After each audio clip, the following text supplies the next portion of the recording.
दोस्तों नमस्कार। जवाहर नवोदय विद्यालय के में जो एडमिशन होते हैं 6 क्लास में, उसका नोटिफिकेशन आ गया है। जो 2025 में बच्चे एडमिशन लेना चाहते हैं 6 क्लास में जवाहर नवोदय विद्यालय में, उसका फॉर्म आ गया है और उसमें अप्लाई करने की लास्ट डेट 16/9/2024 है। आप जितनी जल्दी अप्लाई कर देंगे उतना आपके लिए अच्छा है। अभी 16/9/2024 इसकी लास्ट डेट है। जो लोग जवाहर नवोदय विद्यालय के बारे में नहीं जानते उनके लिए बता दें कि गरीब बच्चों के लिए ये वो बेस्ट कॉलेज होते हैं जिनमें आप एडमिशन पाके अपने बच्चों का भविष्य बहुत सुंदर कर सकते हैं। वहां से निकले बच्चे बहुत बड़े बड़े संस्थानों में होते हैं। पढ़ाई के नाम पे बहुत अच्छी पढ़ाई होती है, फीस बिल्कुल ना के बराबर है और आपको रहने हर तरीके का इन्वायरमेंट मिल जाता है। तो 6 से लेकर के 12वीं क्लास तक आपके बच्चे का एक्सपोजर इतना अच्छा होने वाला है कि आप इसको सोच नहीं सकते। तो जिन माता पिता को भी नवोदय विद्यालय में एडमिशन दिलाने का मौका मिलता है वो जरूर दिलाएं। और हर डिस्ट्रिक्ट में लगभग एक नवोदय विद्यालय है और जो कि ग्रामीण बच्चों के लिए फोकस है, यानी उसमें रिजर्वेशन है 75% तक कि ग्रामीण बच्चों को एडमिशन मिले। तो ये मेनली जो पहल है गरीब और वंचित बच्चों के लिए, जिनको पढ़ाई का अच्छा मौका नहीं मिल पाता, उनको अच्छे एजुकेशन देने का। तो आइए देखते हैं कि आपके सामने ये लिस्ट है कि कहाँ पे कितने नवोदय विद्यालय हैं। तो यूपी में 75 नवोदय विद्यालय हैं और एक अभी बनने में कि उस पे है। उत्तराखंड में 13 हैं, वेस्ट बंगाल में 17 हैं और इसी तरीके से आपके सामने पूरी लिस्ट है। बिहार में 38 नवोदय विद्यालय हैं। तो हम आपको पूरी डिटेल बताएंगे कहाँ फॉर्म अप्लाई करना है, कैसे एडमिशन लेना है, क्या तरीका है, कैसे पढ़ाई करवानी है। तो आप पूरा वीडियो देखिएगा। अब सबसे पहले देख लेते हैं फीस कितनी लगेगी नवोदय विद्यालय में। तो एक चीज ये समझ लीजिए कि आपकी पढ़ाई की फीस नहीं लग रही है इसमें। नवोदय में जो फीस लग रही है वो वहां पे रहने की, क्योंकि आपको हॉस्टल में रहना होगा। ठीक है, बच्चों को हॉस्टल में रहना होगा जहाँ पे पढ़ने का एनवायरमेंट वहाँ के हिसाब से रहेगा। सुबह उठा देंगे टीचर्स, पढ़ाई, रनिंग, स्कूल, खेल सब कुछ वहाँ पे है। तो बोर्डिंग और लॉजिंग, यूनिफॉर्म और टेक्स्ट बुक की फीस लगेगी 600 रुपये पर मंथ। किन लोगों के लिए? ये 9th से लेकर के 12th के बच्चों के लिए। ये फीस किसको किसको लगेगी और किसको नहीं लगेगी? तो जो बच्चे SC ST से बिलोंग करते हैं, दिव्यांग बच्चे हैं, दिव्यांग बच्चे, सभी लड़की स्टूडेंट्स को या लड़कियों को ये फीस नहीं लगेगी। और जो BPL फैमिली के हैं उनको फीस नहीं लगेगी। तो एक तो हो गया आपका SC ST को फीस नहीं लग रही है, दूसरा ऑल गर्ल्स को फीस नहीं लग रही है, तीसरा दिव्यांग को फीस नहीं लग रही है और चौथा BPL फैमिलीज के किसी भी बच्चे को फीस नहीं लगेगी। इसके अलावा जो बच्चे हैं उनको 600 रुपये पर मंथ देना पड़ेगा। ठीक है, अब ये चीज जो दूसरी तरीके से है, सभी स्टूडेंट्स को जो 9th से 6 से 8 तक हैं, उनका अगर कोई सरकारी अफसर का बच्चा है, सरकारी नौकरी वाले बच्चे हैं, तो उनको या तो 1500 रुपये पर मंथ फीस देनी होगी या फिर जितना उनको फीस में गवर्नमेंट उनको फीस के लिए दे रही है सैलरी में वो देना होगा। तो ज़्यादातर गरीब बच्चे इसमें जाते हैं, उनके लिए ही टेंशन है, बाकी किसी के लिए तो कोई टेंशन होती नहीं है। जो लोग जिनके माँ बाप सरकारी नौकरी में हैं उनको इन सब के लिए नहीं सोचना है पैसों के लिए। तो SC ST, ऑल गर्ल्स, दिव्यांग और BPL फैमिली के बच्चों के लिए कोई फीस नहीं लगनी है। इसलिए और आपके बच्चे को रहने, खाने, पढ़ाई लिखाई, ड्रेस और हर चीज़ की सुविधा मिलेगी। अब एग्ज़ाम डेट बता देते हैं। 12 तारीख को, 12 अप्रैल 2025 को, यानी अगली साल 12 अप्रैल 2025 को 11 साढ़े 11 बजे से एग्ज़ाम होगा। कहाँ कहाँ पे?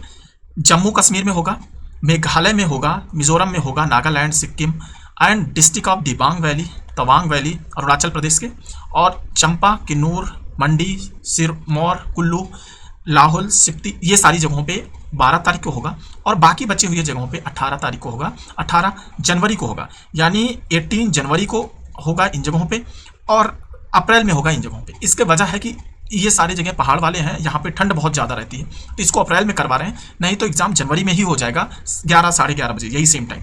तो या तो 18 जनवरी को आपका एग्ज़ाम पड़ेगा और या तो 12 अप्रैल को पड़ेगा। तो आप देख लेना आपका एग्ज़ाम कब आता है। अब आपको इसके लिए फॉर्म भरने के लिए कहाँ पे जाना है? navodaya.gov.in पे, यहीं पे फॉर्म भरा जाएगा। ऑनलाइन आपका फॉर्म अब भरा जाएगा। सबसे पहले देख लेते हैं कौन कौन सा इस फॉर्म को भर सकते हैं, एलिजिबिलिटी क्या है, क्योंकि यही सबसे इंपॉर्टेंट पार्ट है कि आपका एडमिशन कैसे होगा।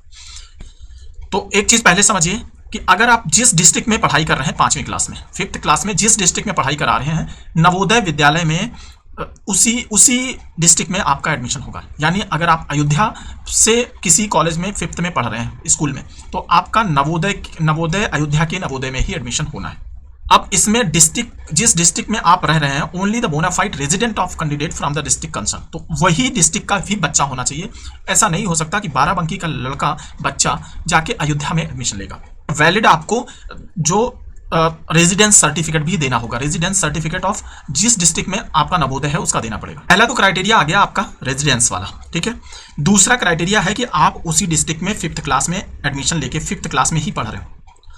तीसरा क्राइटेरिया है कि आप एक ही बार नवोदय का फॉर्म भर सकते हैं। नवोदय का एग्जाम एक ही बार भर सकते हैं, यानी आप सोचें कि 5th में पढ़ रहे थे तब आप एक बार दे दें, और अगर आपका नहीं हुआ उस बार तो आप 1 साल रुक जाएं और फिर से दे लें तो नहीं हो पाएगा, आपको फॉर्म रिजेक्ट कर दिया जाएगा। जो बच्चा 5th में पढ़ रहा है केवल और केवल उस डिस्ट्रिक्ट में पढ़ रहा है वही एग्जाम दे पाएगा।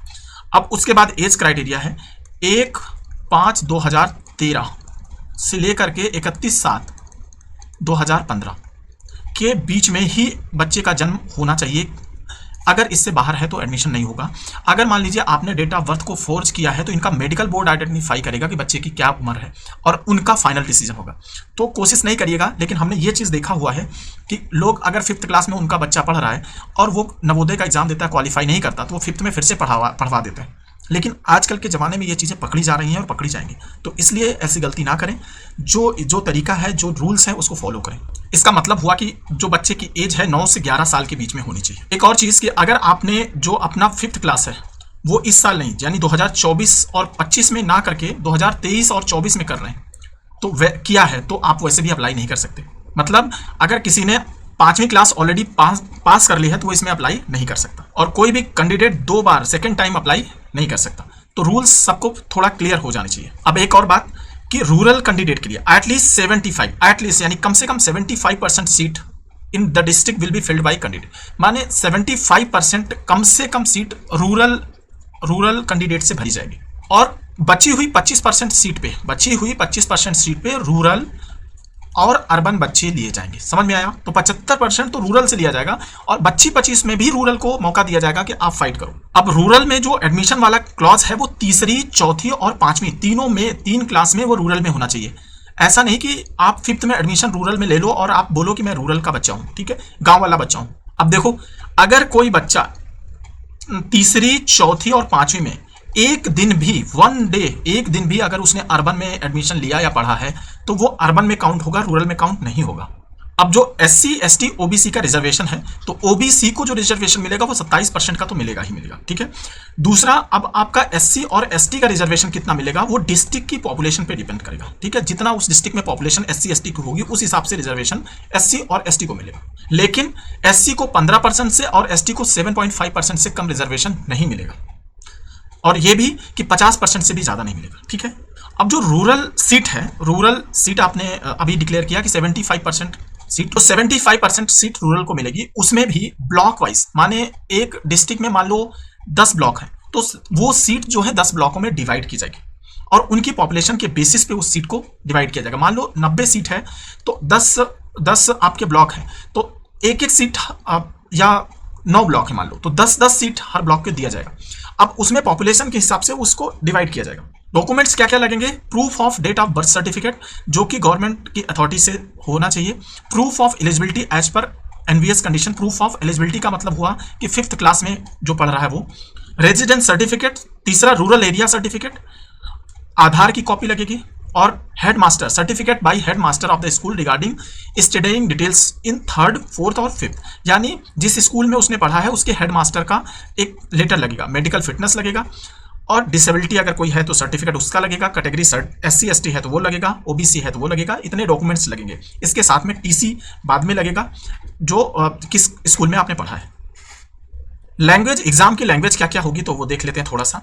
देखो, उत्तर प्रदेश में क्या क्या लैंग्वेज आप ले सकते हो? इंग्लिश ले सकते हो, हिंदी ले सकते हो, उर्दू ले सकते हो। बिहार में कौन सी लैंग्वेज आप ले सकते हैं? तो इंग्लिश, हिंदी, उर्दू। तो ज़्यादातर इंग्लिश और हिंदी लैंग्वेज सारे डिस्ट्रिक्ट में है। उसके अलावा आंध्र प्रदेश में हिंदी, इंग्लिश, तेलुगु, मराठी, उर्दू, उड़िया, कन्नड़ा, इतनी सारी लैंग्वेजेस हैं। अब आ जाते हैं सबसे इंपॉर्टेंट पार्ट पे। तो सिलेक्शन टेस्ट विल भी 2 घंटे का होगा, 2 आवर्स का होगा। 11:30 से लेकर के 1:30 बजे तक होगा ये एग्जाम, ठीक है।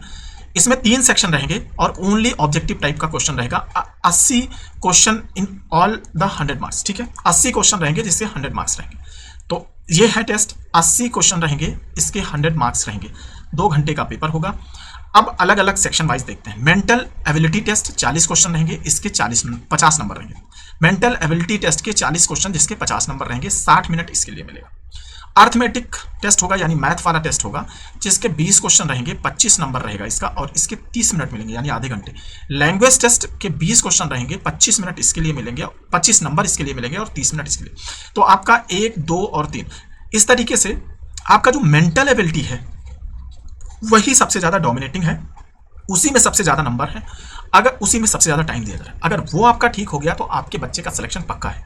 बाकी दोनों में उससे आधे आधे नंबर है। ऑफलाइन टेस्ट होगा, आपको बुकलेट दिया जाएगा और उस बुकलेट में आपको ये चीज़ें करनी होंगी।